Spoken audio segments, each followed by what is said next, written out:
여러분 안녕하세요. 사진하는 MJ입니다.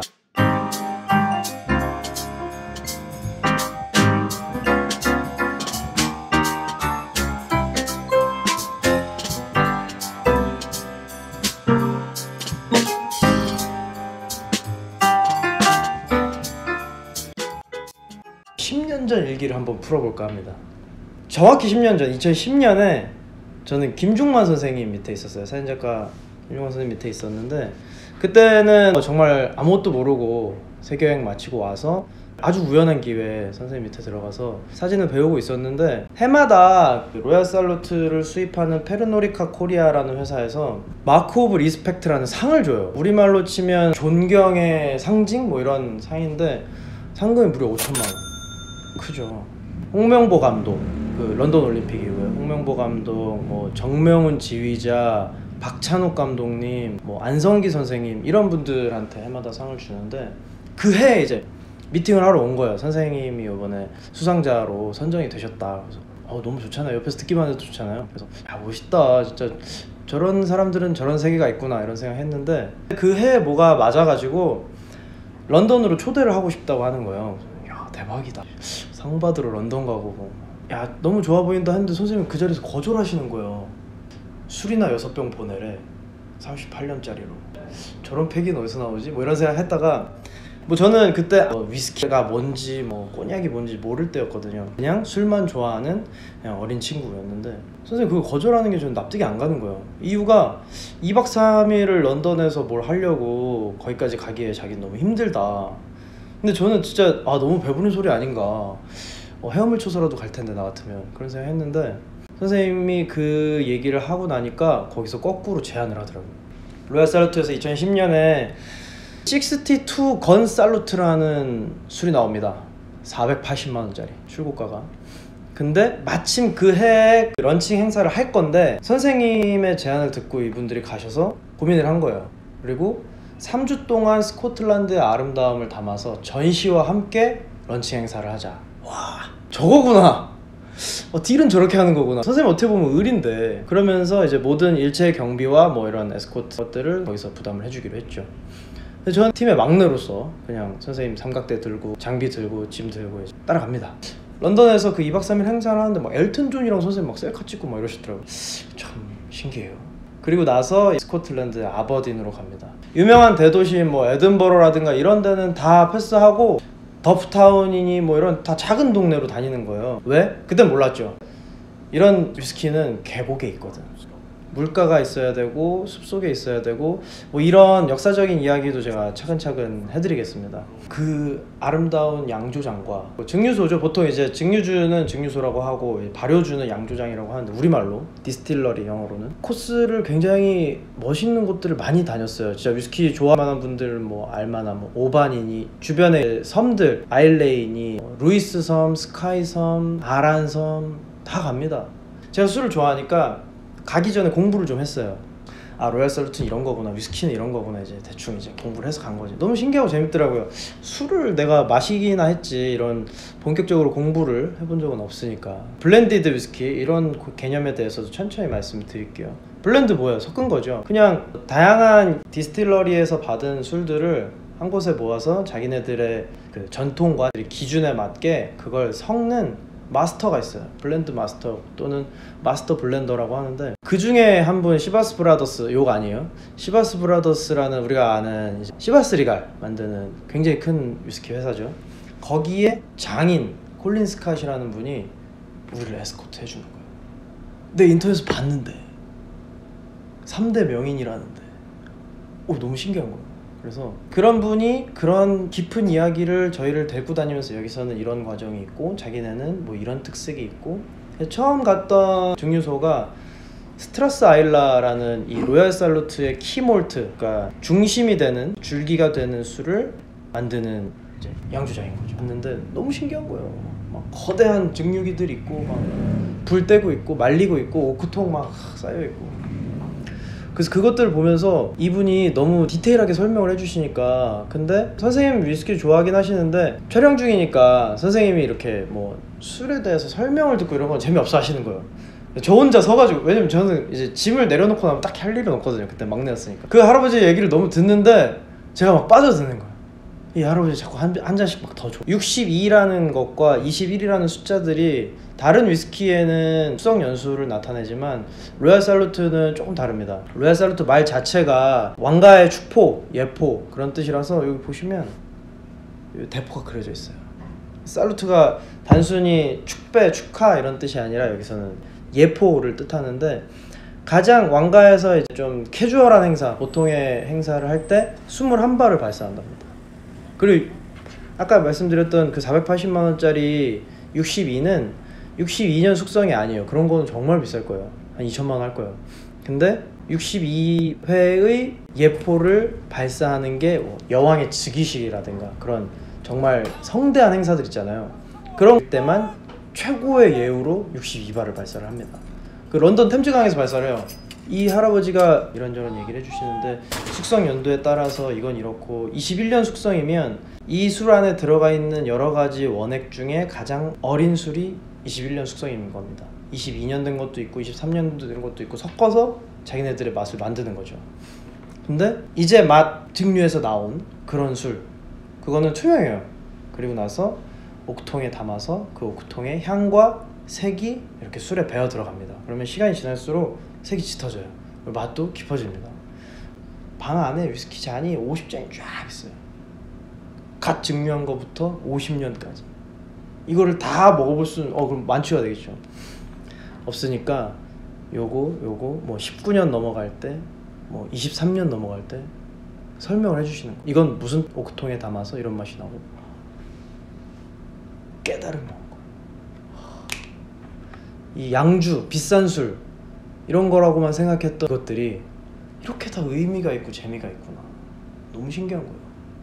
그래서 제가 갔던 그 디스틸러리가 그 스트레스 아일라, 이거는 사실 한국에는 안 들어와요. 뭐 구하려면 구할 수는 있겠지만 잘 안 들어옵니다. 뭐지? 제가 그때 없는 형편에 사왔어요. 거기서 그 현장에서 할아버지 설명을 듣고 나서. 근데 이거는 뭐 나중에 진짜 제가 뭐 이거 나중에 보여드릴게요. 이거 인터넷 찾으면 제가 사진으로 올렸든가 할 테요. 이 한 병을 들고 오면서 술의 세계가 이런 게 있는데 내가 너무 몰랐구나. 공부를 하기 시작합니다.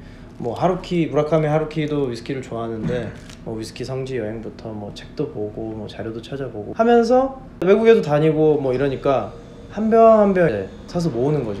근데 저는 정말 그렇게 생각해요. 사실 제가 지금 이 귀한 술을 이만큼 따랐지만 당연히 비싼 술을 뭐 늘 먹을 수 있냐 그런 건 아니고요. 저도 그렇습니다. 사실 친구들하고 뭐 위스키 모임을 하기도 하고 사람들하고 돈을 모아서 사 먹기도 하는데, 남대문, 뭐 마트, 심지어 편의점 이런 곳에서도 위스키들을 살 수는 있어요. 가격에 문제가 있겠지만. 그래서 저렴하게 좋은 술을 즐기는 법, 꼭 위스키가 아니어도 전통주부터 좀 새로운 술, 뭐 루마니아의 빨린거 뭐 이런 술들까지 그것들에 대한 이야기를 좀 해볼까 합니다. 그래서 일단 따랐으니까 오늘 요 이야기를 좀 해보려고 해요. 똑같은 21년 숙성인데 왜 병 색깔이 다르냐? 이거는 대관식에 썼던 보석에서 영감을 얻었습니다. 사실은 한 병 더 있는데 그거는 빨간색이에요. 많이들 보셨을 거예요. 뭐 진열돼 있거나 뭐 누구네 집에 가면 이게 어딘가에 있거나. 그 당시에 썼던 루비, 사파이어, 에메랄드 이런 보석들에서 영감을 얻어서 이 세 가지 색상으로 출시를 했답니다. 그리고 장인이 한 병을 만드는데 이 병 껍데기 도자기를 만드는데 6일씩 걸려요. 하나에 한 명의 장인이. 그러니까 참 그것 자체로도 뭐 값어치가 있는 거죠. 가끔 뭐 중고 땡땡 이런 데 보면은 이걸 돈 받고 팔기도 하더라고요. 근데 그 안에 들어있는 술은 얼마나 가치가 있느냐 이런 걸 떠나서 당연히 좋은 술은 맛있고 사람마다 입맛이 다르고 그리고 그거에 맞게끔 가격이 비쌀 수는 있어요. 근데 두 가지가 있습니다. 좋은 술은 무조건 비싸다, 또는 비싼 술은 다 맛있지, 이렇게 생각할 수 있잖아요. 저는 하나는 맞고 하나는 틀리다고 생각해요. 비싼 술이 무조건 다 맛있진 않습니다. 예를 들어서 이거 면세점에서 사면 한 12만원, 13만원 이 정도 주고 살 수 있는데, 그러면 이것보다 뭐 절반 가격인 6만원 정도에 살 수 있는 위스키가 과연 이거의 맛의 절반이냐? 그건 아니잖아요. 그리고 반대로 정말 좋은 술들이 있어요. 근데 내 입맛에 안 맞아. 뭐 한 병에 막 50만원짜리라는데 그래? 이럴 수 있거든요. 물론 제가 전문가가 아닌 정말 지극히 개인의 제 취향에 맞게 제 입맛엔 이렇고요, 저 사람은 저렇고요, 이런 얘기를 좀 해드릴까 해요. 이 보시면 사자가 그려져 있는 병도 있고, 이 참 병들이 재밌어요. 사자가 그려져 있는 것도 있고, 기사가 말을 들고 가는 장면이 있습니다. 근데 이 사자의 문양도 그렇고 병에 각인되어 있는 디자인이 스코틀랜드의 상징입니다. 가장 용감했던 왕 로버트 더 브루스라는 왕이 있었어요. 로버트 1세죠. 지금도 우리가 영국을 유나이티드 킹덤이라고 부르잖아요. 단순히 잉글랜드만 있는 게 아니라 스코틀랜드, 웨일스 이렇게 지방으로 알고 있는데, 그 당시에는 봉건 왕국이었어요, 다. 그래서 스코틀랜드의 왕이었던 알렉산더 3세가 갑자기 죽습니다. 그리고 나서 노르웨이의 혈통을 갖고 있는 아들이 너무 어렸어요. 그 어린 나이에 또 죽었어. 그러면서 이제 스코틀랜드가 무주공산이 됩니다. 그러면 어떻게 되겠어요? 우리도 비슷한 일들이 많았겠지만 귀족 가문들에서 왕위를 차지해보겠다 들고 일어납니다. 그 혼란의 틈에 하필이면 또 그때 가장 강성했던 잉글랜드의 에드워드 1세가 스코틀랜드의 지배권을 가져가려고 쳐들어와요. 그러면 여기서 브루스 왕이 등장하느냐, 그게 아니라, 여러분 브레이브하트 영화, 예전 영화긴 한데 보시면 지금 이 시대의 스코틀랜드 독립전쟁 시기의 상황을 잘 나타내는 그런 영화가 있습니다. 넷플릭스에서 아웃로우 킹이라는 영화도 나왔어요.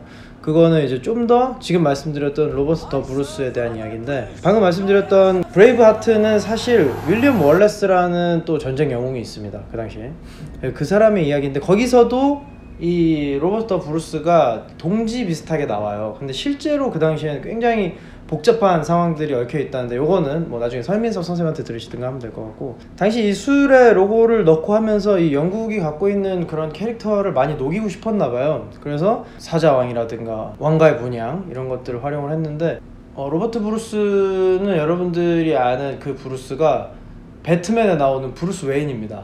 TMI인데 그 브루스 웨인에서 웨인은 그 당시 그 미국의 독립전쟁 영웅 앤서니 웨인의 그 웨인이에요. 아무튼 이 참 스코틀랜드의 왕가의 그런 상징, 위스키 로얄 살루트는 사실 가장 낮은 숙성 연도가 21년, 제가 말씀드렸지만 몇 년 산, 이거는 잘못된 표현이에요. 예를 들어서 21년 산이면 뭐 1921년 산인가? 이게 맞는 거죠. 와인에는 붙일 수 있습니다. 빈티지라고 해서. 위스키도 물론 몇 년의 병이판, 병에다 집어넣은 그런 위스키들이 있어요. 1993년 병이 뭐 보틀링 위스키 뭐 이렇게 해서 나오는데, 보통 우리가 이렇게 써있는 21년, 뭐 38년, 12년 이런 것들은 몇 년 산이 아니라 몇 년 숙성, 뭐 영어로는 YO, year old입니다. 21년째 되었을 때 병에다 넣어서 상품으로 내놨다는 거죠. 11년 정도면 상당히 괜찮은 거거든요. 보통 우리가 캐주얼하게, 좋은 날 아니고 부자 아니고 엄마 최순실 아니고 이런 사람들이 먹을 수 있는 건 한 12년? 뭐 15년? 보통 그 정도 되니까. 이 노진글라스라고 지금 제가 들고 있는 이 잔이 노진글라스, 그야말로 코를 대는 잔인 거죠. 이 튤립 모양의 잔에 코를 대면 이 향이 들어옵니다. 21년의 오크통의 향기와 그 당시의 물과 공기 이런 것들이 여기 담겨 있는 거죠.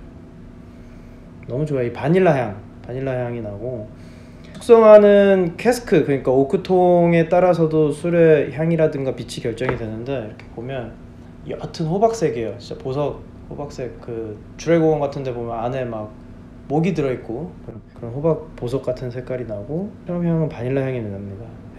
알코올이 확 들어오거나, 제가 어릴 때 나폴레옹, 캡틴 큐 이런 거 보면은 알코올 냄새 확 올라오는데, 이건 그렇지 않아요. 굉장히 부드러운 향이 납니다.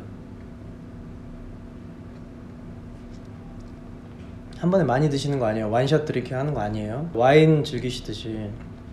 그리고 소위 말하는 스파이시 하는 게 있어요. 이 혓바닥을 때리고 입천장을 울리는 그런 스파이시를 느끼시고, 혀 뿌리로 꿀꺽, 어떤 분은 뭐 과일 향도 나고 꽃향기도 나고 배 냄새도 나고, 그리고 나서 입안에 왠지 그 미끌미끌한 오일을 넣어 놓은 것처럼 그 피니쉬라고 하는데, 마지막에 입천장과 요 비강 안에 그 향이 남아 있어요.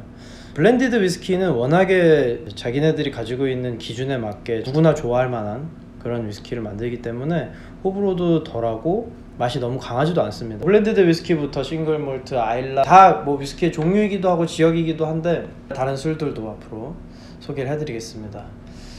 저와 함께 살루트.